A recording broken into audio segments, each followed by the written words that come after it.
Daniel Bennett had everything a man could dream of: wealth, land, and a powerful family name. But when his father arranged his marriage to secure a business empire, Daniel walked away from it all. Hiding his true identity, he became a poor carpenter in a forgotten Wyoming town, where the one woman everyone else overlooked would change his life forever. Stay with us until the end, and subscribe to the channel for more unforgettable stories of love, courage, and second chances. A cold October wind swept across Ashford Creek, Colorado, bending the dry prairie grass beneath a pale evening sky as the first traces of winter gathered over the distant Rocky Mountains. In 1888, Daniel Bennett was 32, the only son of one of the wealthiest ranching families in the valley. Tall and broad-shouldered, he had thick dark brown hair, steady blue eyes, a strong angular face, and a neatly trimmed beard. Years spent working cattle beside hired hands had hardened his palms despite the expensive clothes expected of a Bennett. Quiet and thoughtful by nature, Daniel treated ranch workers with respect, partly because his grandfather had taught him that a man's character mattered more than the acreage carrying his name. His father, William Bennett, 61, was a commanding man with silver-streaked hair, a square jaw, and a carefully maintained gray mustache. Decades of surviving droughts, cattle losses, and financial uncertainty had made him disciplined but controlling. To William, security was something built through land, money, and powerful alliances. That evening, Daniel learned his father had arranged his future without asking him. Across the dinner table sat Henry Whitmore, 58, a heavy-set banker with thinning gray hair and calculating brown eyes, and his daughter Charlotte, 27, an elegant, slender woman with fair skin and carefully arranged auburn hair. Charlotte was intelligent and socially polished, but she had been raised to view marriage as another instrument of family advancement. If Daniel married her, the Bennett and Whitmore families would control valuable grazing land, water rights, and access to the new railroad crossing the valley. As William and Henry discussed property and transportation contracts, Daniel slowly realized they were speaking about his marriage exactly as they spoke about cattle and acreage. No one asked whether he loved Charlotte. No one asked what he wanted. Later that night, Daniel placed the engagement ring on his father's desk. "I won't marry her." William warned that walking away meant surrendering his inheritance to Bennett Ranch. Daniel's heart tightened, but something inside him finally felt free. Before sunrise, he cut his hair shorter, exchanged his fine clothes for worn work clothes, and took the name Jack Wilson, carrying only a small bag and his grandfather's old woodworking toolbox, the same tools with which Daniel had learned carpentry as a boy. He rode away from Ashford Creek. For the first time, Daniel Bennett owned nothing that could make someone love him for the wrong reason. And somewhere beyond those mountains, Jack Wilson intended to discover whether that was enough. Willow Ridge, Wyoming, still carried the scars of the summer storm when Jack Wilson rode into town. Roofs remained patched with canvas, fences leaned toward muddy roads, and several barns stood with sections of timber torn away. For a carpenter carrying his own tools, there was more work than daylight. Within 3 days, Daniel had repaired a stable roof, replaced 2 broken gates, and earned enough recommendations to keep himself busy for weeks. He never mentioned Ashford Creek or the Bennett name. Here people knew only Jack Wilson, a quiet carpenter who worked carefully, charged fairly, and seemed strangely comfortable around horses for a wandering tradesman. His largest job came from the Parker family, who owned a modest general store connected to a weathered roadside boarding house. Robert Parker, 59, had once been a strong, broad-chested man, but a severe illness the previous winter had left him thin, pale, and dependent on a cane. His graying brown beard framed a gentle face, and frustration often shadowed his hazel eyes because his weakened body no longer allowed him to carry the responsibilities he believed belonged to him. Robert's wife, Susan Parker, 54, was a narrow-faced woman with carefully pinned dark blonde hair and a habit of keeping her dresses immaculate, even while money disappeared from the family accounts.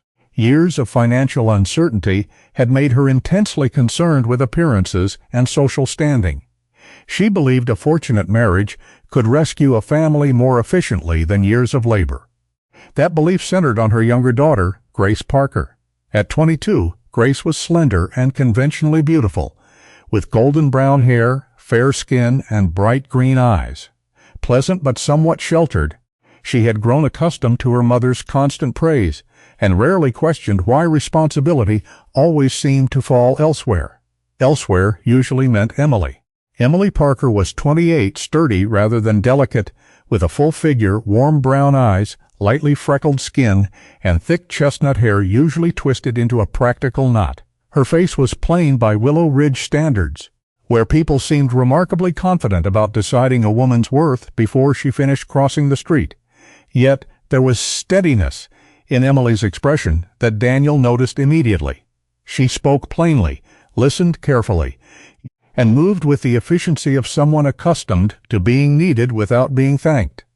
She hired him to repair the boarding house roof and replace the damaged staircase.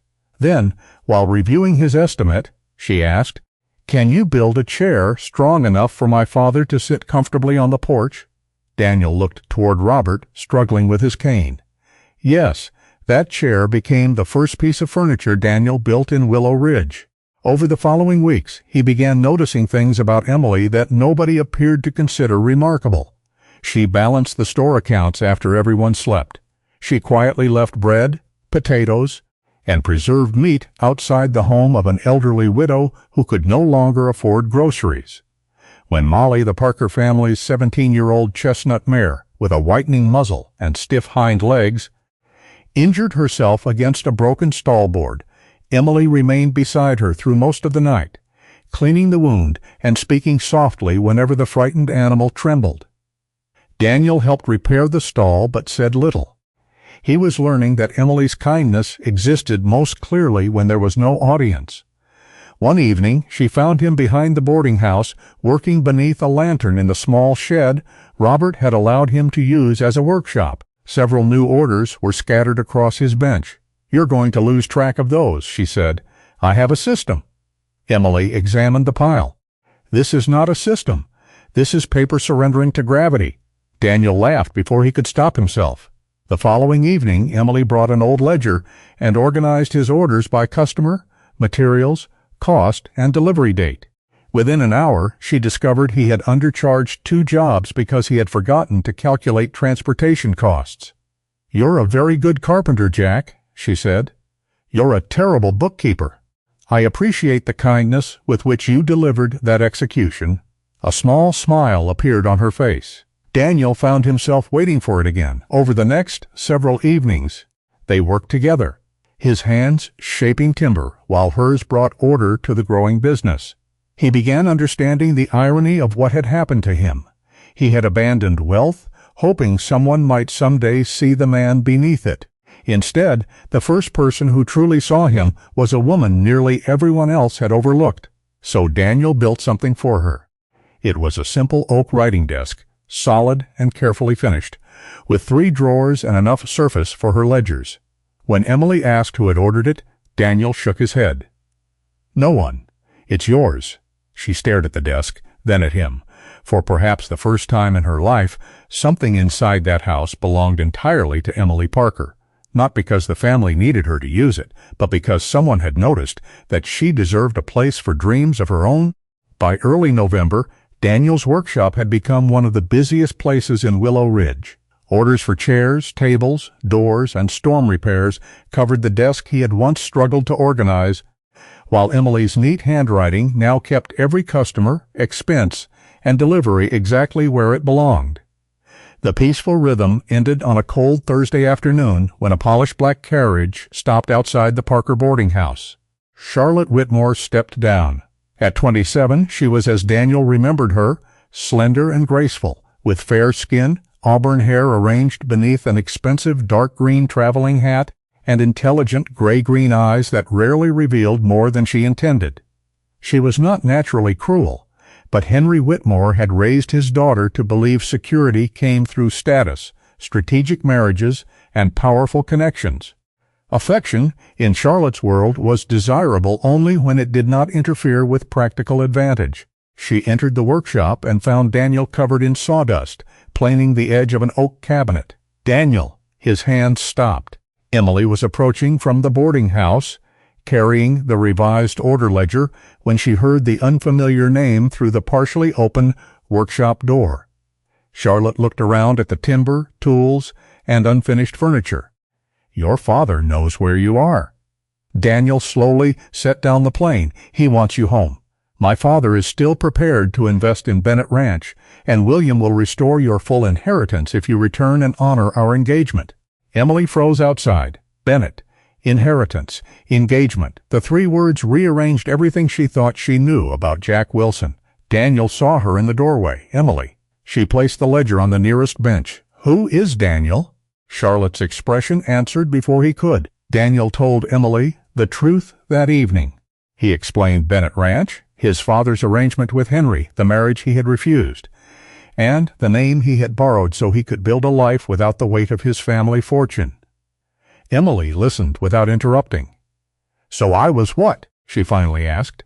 "Part of an experiment? You wanted to discover how ordinary people behave when they think you're poor?" "No. You lied every day I knew you." "Yes. The honesty hurt more than an excuse might have." Daniel stepped no closer.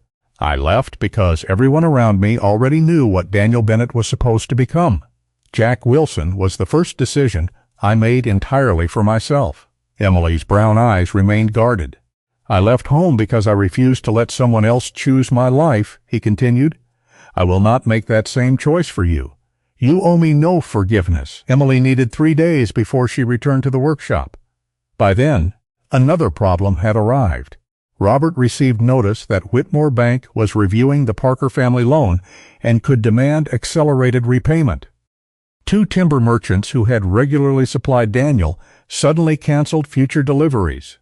A third raised his price beyond anything the workshop could afford. Daniel understood immediately. Henry Whitmore, 58, had not needed to come to Willow Ridge himself. The banker's influence could travel perfectly well without him. Daniel considered contacting people who still owed favors to the Bennett family. Then he looked at his grandfather's tools. Using Bennett power would only place him back inside the world he had abandoned. Emily reached the same conclusion differently. "If they control our suppliers," she said, spreading invoices across her oak desk, "we stop depending on those suppliers." Daniel looked at her. She had found 3 independent sawmills farther north. Transportation would cost more, but larger combined orders could reduce the difference. She had also calculated that finished furniture produced considerably better margins than simple repair work. "You did all this in 3 days?" "I was angry," Emily said. "Apparently I'm very productive when angry." Daniel almost smiled. They changed the business. Daniel concentrated on furniture, doors, cabinets, and standardized building pieces that could be produced efficiently. Emily negotiated timber purchases, consolidated deliveries, tracked costs, and approached ranch families directly rather than relying on merchants connected to Whitmore Bank. Within weeks, the little workshop behind the boarding house was no longer merely where Jack Wilson repaired broken things. It was becoming a business. Daniel still understood that Emily had not completely forgiven his deception. Some evenings there was distance between them that had not existed before Charlotte arrived. But Emily continued bringing him orders. Daniel continued trusting her numbers. Neither asked the other for anything that had not been freely offered. And somewhere between the sound of saws and the turning pages of Emily's ledgers, something stronger than rescue began taking shape.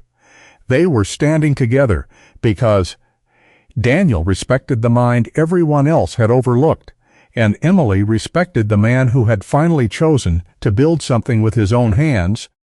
Winter reached Willow Ridge early, whitening the rooftops and hardening the roads, while the workshop behind the Parker boarding house stayed warm with sawdust, lantern light, and more orders than Daniel and Emily could comfortably finish.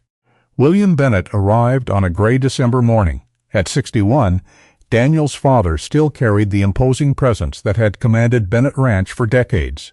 He was tall and solidly built, despite his age, with a square jaw, deep-set blue-gray eyes, silver-streaked hair, and a carefully trimmed gray mustache.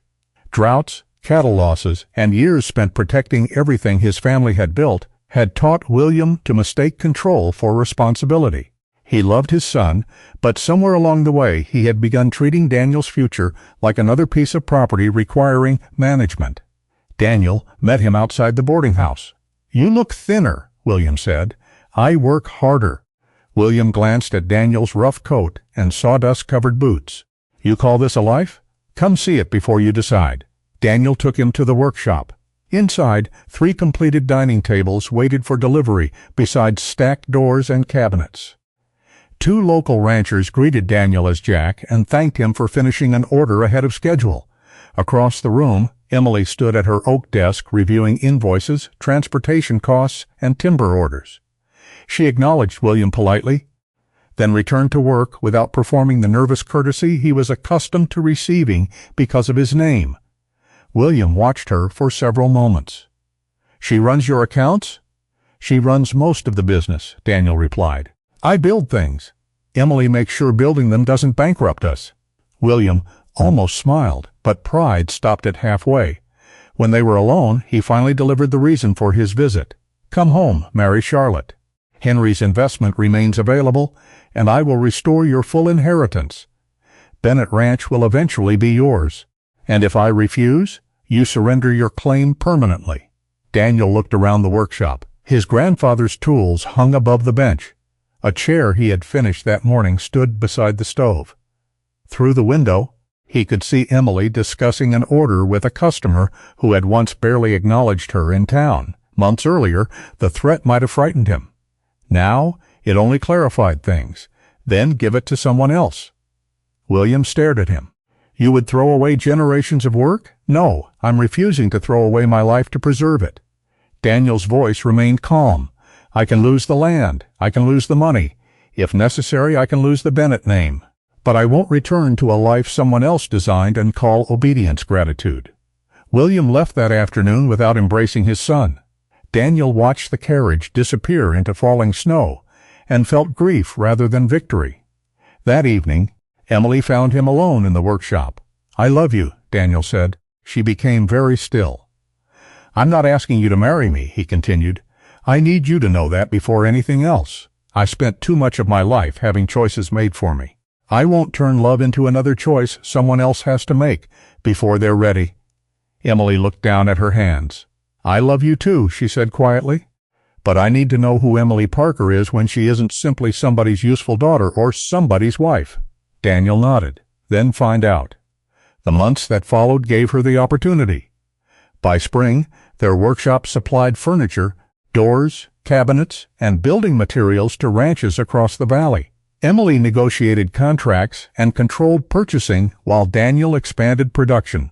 Farmers who once barely noticed her began arriving with account books under their arms, asking how to reduce expenses or restructure orders. Emily never mentioned the irony. Daniel enjoyed it enough for both of them. William remained silent for months. Then letters began arriving. The first contained 6 formal sentences about family business. The second asked whether Daniel was healthy. The third asked about the workshop. In the middle of the following winter, another arrived. Daniel read it twice. His father had written only one paragraph that mattered. "I spent my life building an inheritance for you, but I never once asked what you wanted to build for yourself." Daniel folded the letter carefully. It was not an apology, not completely. It was not reconciliation either. But some doors do not open all at once. Sometimes the first movement is only the sound of an old lock finally beginning to turn. A year after Daniel first rode into Willow Ridge as Jack Wilson, the little workshop behind the Parker boarding house had become a steady business, whose wagons carried furniture, doors, cabinets, and building materials to ranchas across the valley. Emily was now Daniel's equal partner and managed contracts, wages, purchasing, and accounts, while Daniel supervised production and trained young men who could not afford apprenticeships elsewhere. The arrangement suited them, because neither had to become smaller for the other to succeed. Daniel built things from wood. Emily built order from numbers, and together they had created something neither family name nor inheritance had given them. William Bennett returned in late autumn. This time there was no polished carriage carrying Charlotte, no representative from Whitmore Bank, and no documents waiting for Daniel's signature. William arrived alone on horseback, wearing a plain brown winter coat dusted with road frost. He seemed older than Daniel remembered. The silver in his hair had nearly overtaken the darker strands, and the hard certainty that once lived permanently in his blue-gray eyes had softened into something more cautious. "I came to talk," William said. Daniel led him inside the workshop. For a while, William simply watched. 2 apprentices worked under Daniel's supervision while Emily reviewed an order at her oak desk. Customers entered, greeted both partners by name, and discussed business without caring that one had been born a Bennett, and the other had once been ignored by half the town. "I thought building your future meant making certain you inherited mine," William finally said. "I understand now those are not the same thing." Daniel did not immediately answer. Some wounds deserved more than a single sentence before they were asked to close. "I was trying to protect what our family built," William continued. "Somewhere along the way I stopped protecting you and started controlling you." Daniel looked at his father for a long moment. "I'm not ready to pretend none of it happened. I'm not asking you to." That answer mattered. Daniel pulled an empty chair from beside the workbench. "Stay for supper." It was not forgiveness, but it was somewhere to begin. The following spring, Daniel completed another project, this one without a customer.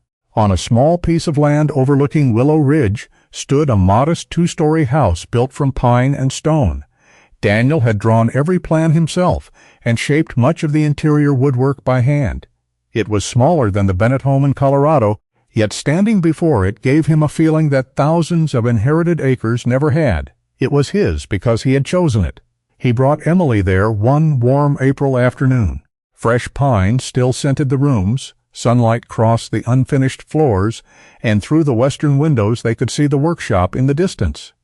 On the porch, Daniel removed a small wooden box from his coat. He had carved it himself. Emily looked at the box, then at him. Daniel did not open it immediately.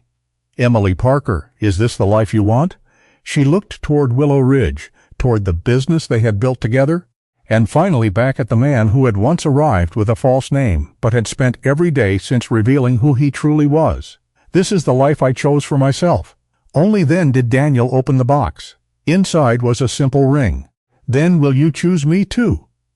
Emily smiled. Yes, they married that summer without business agreements, negotiated property, or families deciding what either of them should become. William attended quietly, and when he shook Emily's hand before the ceremony, he thanked her not for saving his son, but for building beside him. Years passed. The workshop expanded, but Daniel and Emily never forgot what had brought them there. They began accepting apprentices who had no money for training. Widows needing dependable income were offered bookkeeping, finishing, and supply work. Travelers who had been dismissed elsewhere sometimes found their first honest opportunity behind those workshop doors. Daniel understood why. He had once needed to leave a magnificent house to discover who he was without it. Emily had spent years inside another house feeling invisible despite holding nearly everything together. Together they learned that a home was never measured by acreage, inheritance, or the importance of the name carved above its gate. A home was built whenever 2 people were free to leave and still chose to stay. Sometimes the life meant for us is not the one others carefully planned, but the one we slowly discover when we finally have the courage to listen to our own hearts. Daniel had to walk away from everything he was expected to inherit before he understood what he truly wanted to build. Emily spent years feeling invisible before discovering that being overlooked by others never meant she had less to offer. And perhaps that is something many of us can recognize in our own lives. We may not always get to choose what happens to us, what people expect from us, or how others choose to see us. But sometimes, even after disappointment, loss, or years of feeling unnoticed, there is still another road waiting, a new friendship, a second chance, a place where we can finally feel at home. And maybe the people who truly belong in our lives are not the ones who choose us because of what we own, what we can provide, or what others think we should be. Maybe they are simply the ones who see us clearly and still choose to stay. If this story touched your heart, please share it with someone who might need a little hope today. And tell us in the comments, Have you ever had to choose your own path, even when others wanted something different for you? If you enjoy stories about love, kindness, second chances, and the quiet courage of ordinary people, please subscribe to the channel and join us for the next story. Thank you for spending this time with us. May God bless you and your family with peace, good health, love, and many beautiful days ahead. I